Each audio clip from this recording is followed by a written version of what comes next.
ഇന്ന് വളരെ എളുപ്പത്തിൽ ചെയ്യാൻ സാധിക്കുന്ന എഗ് ബുർജി സാൻഡ്വിച്ചാണ് നമ്മൾ ചെയ്യുന്നത്. അതിനായിട്ട് ആദ്യമേ തന്നെ ഒരു പാനിലേക്ക് അല്പം എണ്ണ ഒഴിച്ചു കൊടുക്കാം. എണ്ണയ്ക്ക് പകരം നിങ്ങൾക്ക് വേണമെങ്കിൽ ബട്ടർ ഉപയോഗിക്കാവുന്നതാണ്. എണ്ണ ചൂടായി വരുമ്പോൾ അതിലേക്ക് സവോള ഇട്ട് കൊടുക്കാം. ഇത് സവോള ഞാൻ 2 ചെറിയ സവാള വളരെ ചെറുതായി അരിഞ്ഞെടുത്തതാണ്.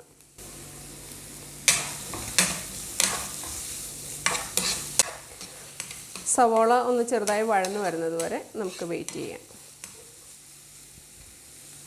ഇതിലേക്ക് 2 ചെറിയ പച്ചമുളക് കട്ട് ചെയ്തെടുത്തതാണ്, അതുകൂടി ചേർത്ത് കൊടുക്കാം.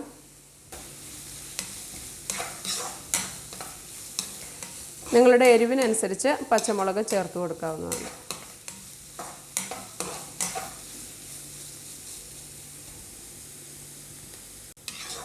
ഇപ്പോൾ സവാള ഒരുവിധം വഴന്നു വന്നിട്ടുണ്ട്. അധികം ബ്രൗൺ കളർ ആവേണ്ട ആവശ്യമില്ല.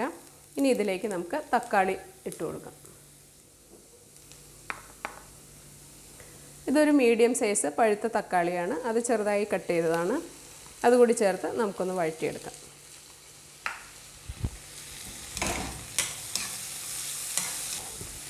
അല്പം ഉപ്പ് കൂടി ചേർത്ത് കൊടുക്കാം.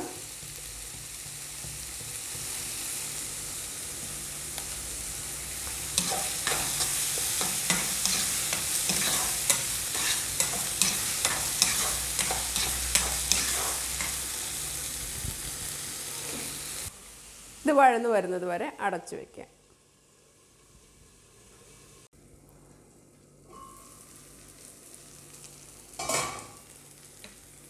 നമ്മുടെ തക്കാളിയെല്ലാം നന്നായി വെന്ത് കുഴഞ്ഞു വന്നിട്ടുണ്ട്.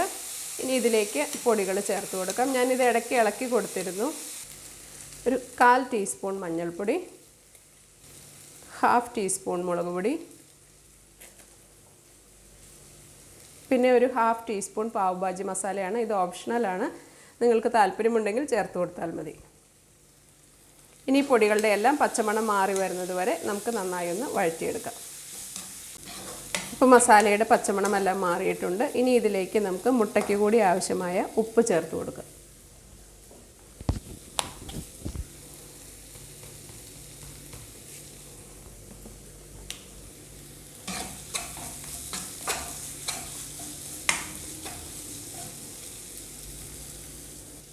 ഇത് 4 മുട്ടയാണ്, അത് നമുക്കിതിലേക്ക് ഒഴിച്ചു കൊടുക്കാം.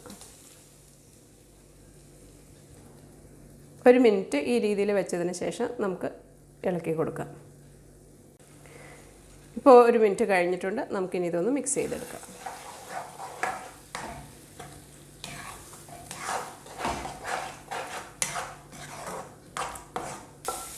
നമ്മുടെ ബുർജി ഇവിടെ റെഡി ആയിട്ടുണ്ട്. ഇനി ഇതിന് മുകളിലേക്ക് അല്പം മല്ലിയില കൂടി ചേർത്ത് കൊടുക്കാം.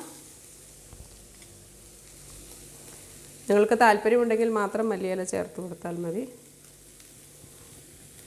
ഇനി ഒന്ന് നന്നായി മിക്സ് ചെയ്തതിന് ശേഷം നമുക്ക് ഫ്ലെയിം ഓഫ് ചെയ്യാം.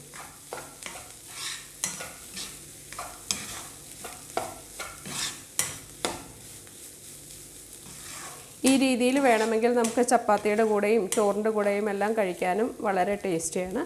ഞാൻ ഇന്ന് ഇതുകൊണ്ട് സാൻഡ്വിച്ചാണ് ചെയ്യുന്നത്. ഞാനിവിടെ ബ്രെഡിൻ്റെ സൈഡ്സ് ഒന്ന് കട്ട് ചെയ്തെടുത്തിട്ടുണ്ട്. കട്ട് ചെയ്യണമെന്നൊന്നും നിർബന്ധമൊന്നുമില്ല. അതിൻ്റെ ഒരു സൈഡിൽ ഞാൻ മയണൈസ് തൂത്ത് കൊടുക്കുകയാണ്. നിങ്ങൾക്ക് വേണമെങ്കിൽ ഗ്രീൻ ചട്നി ആണെങ്കിലും തൂത്ത് കൊടുക്കാവുന്നതാണ്.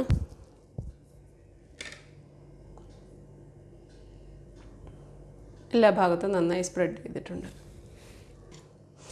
ഇനി ഇതിൻ്റെ അടുത്ത സ്ലൈസിൽ ഞാൻ ടൊമാറ്റോ സോസാണ് തേച്ച് കൊടുക്കുന്നത്. നിങ്ങളുടെ ഇഷ്ടങ്ങൾക്കനുസരിച്ച് എന്ത് വേണമെങ്കിലും ഗ്രീൻ ചട്നിയോ സോസോ ഏതാണ് നിങ്ങൾക്ക് താല്പര്യമെന്ന് വെച്ചാൽ അങ്ങനെ ചെയ്ത് കൊടുക്കാം. സ്പ്രെഡ് ചെയ്ത് കൊടുത്തിട്ടുണ്ട്. ഇനി ഇതിന് മുകളിലായിട്ട് എഗ് ബുർജി വെച്ച് കൊടുക്കാം.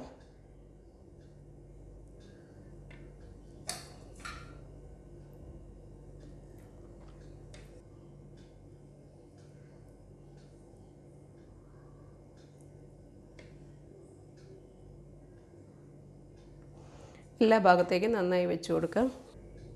ഞാൻ ഇനി ഇതിൻ്റെ മുകളിലായിട്ട് അല്പം ചീസ് ക്യൂബാണ്, നിങ്ങൾക്ക് വേണമെങ്കിൽ സ്ലൈസ് ആണെങ്കിലും വെച്ച് കൊടുക്കാവുന്നതാണ്. ഞാനത് ഈ രീതിയിൽ വെച്ച് കൊടുക്കുകയാണ്.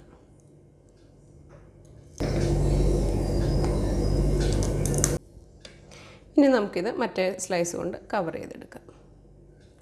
ഒന്ന് ജസ്റ്റ് ഒന്ന് പ്രസ് ചെയ്ത് കൊടുക്കുക. ഇനി ഇത് ടോസ്റ്റ് ചെയ്തെടുക്കാം. ടോസ്റ്റ് ചെയ്യണമെന്ന് നിർബന്ധമില്ല, നിങ്ങളുടെ ഇഷ്ടത്തിനനുസരിച്ച് ചെയ്യാവുന്നതാണ്. ടോസ്റ്റ് ചെയ്യുന്നതിന് വേണ്ടി ഞാൻ അല്പം ബട്ടർ ഒന്ന് പുരട്ടി കൊടുക്കുന്നുണ്ട്. ഇനി നമുക്കിത് ടോസ്റ്റ് ചെയ്തെടുക്കാം. നമ്മുടെ പാൻ ചൂടായിട്ടുണ്ട്. ഇനി ഇതിലേക്ക് നമുക്ക് ബ്രെഡ് വെച്ച് കൊടുക്കാം. ഇനി ഈ ബ്രെഡിൻ്റെ മുകളിലായിട്ട് അല്പം ബട്ടർ കൂടി പുരട്ടി കൊടുക്കാം.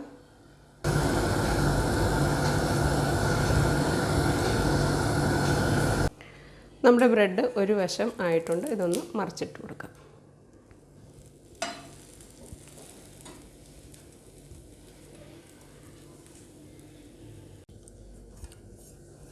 ഇപ്പോൾ രണ്ട് വശവും നന്നായി മുരിഞ്ഞു വന്നിട്ടുണ്ട്. ഇനി നമുക്കിത് കോരിയെടുക്കാം.